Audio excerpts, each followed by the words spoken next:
Hi guys, നമ്മൾ ഇന്നിവിടെ കപ്പപ്പുഴുക്കാണ് ഉണ്ടാക്കാൻ പോകുന്നത്. അതിനായിട്ട് ഞാൻ ഇവിടെ 1 കിലോയോളം കപ്പ എടുക്കുന്നുണ്ട്. കപ്പയുടെ തൊണ്ടെല്ലാം പൊളിച്ചതിന് ശേഷം ചെറിയ ചെറിയ കഷ്ണങ്ങളായിട്ട് മുറിച്ച് നമുക്കിത് വൃത്തിയാക്കി എടുക്കാം. ഇത് ഞാനിപ്പോൾ ഏകദേശം 4 പ്രാവശ്യമെങ്കിലും കഴുകി വൃത്തിയാക്കി എടുക്കുന്നുണ്ട്. കപ്പയിലെ ചെളിയും അതേപോലെ തന്നെ മണ്ണൊക്കെ പോകാനായിട്ട് നമുക്ക് എത്രയും കൂടുതൽ പ്രാവശ്യം കഴുകുന്നോ അത്രയും നല്ലത്. ഇതിനുശേഷം ഈ വൃത്തിയാക്കി എടുത്ത കപ്പ നമുക്ക് ഒരു കുക്കറിലേക്ക് മാറ്റാം.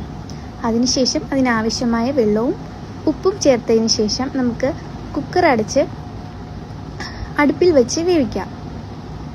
ഇവിടെ ഞാൻ ഏകദേശം 3 വിസിൽ കേൾക്കുന്നത് വരെ കപ്പ വേവിക്കുന്നുണ്ട്. അതിനുശേഷം കപ്പ ഇറക്കി വെച്ചിട്ട് കുക്കറിൻ്റെ വിസിലിൻ്റെ ആവി മുഴുവൻ പോകുന്നത് വരെ നമുക്ക് കാത്തിരിക്കാം. അതിനുശേഷം നമുക്ക് കുക്കർ തുറന്ന് കപ്പയിൽ ബാക്കിയുള്ള വെള്ളം നമുക്ക് ഊറ്റിക്കളയാം.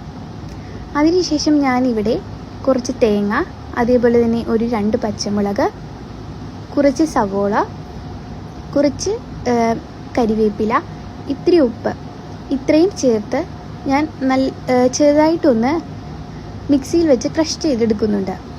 അതിനുശേഷം ഈ ക്രഷ് ചെയ്ത തേങ്ങയും നമുക്ക് കപ്പയിലോട്ട് ചേർക്കാം. കപ്പയിലോട്ട് ഈ തേങ്ങ ചേർത്തതിന് ശേഷം നമുക്ക് നല്ലപോലെ മിക്സ് ചെയ്ത് കപ്പ നല്ലപോലെ കുഴച്ചെടുക്കാം. ഞാനിവിടെ നല്ലപോലെ കപ്പ കുഴച്ചെടുക്കുന്നുണ്ട്. നല്ല ടേസ്റ്റ് ഉണ്ടായിരുന്നു ഈ കപ്പയ്ക്ക്. കപ്പയും മീൻകറിയും കൂടി കൂട്ടിയാണ് ഞാനിത് കഴിച്ചത്.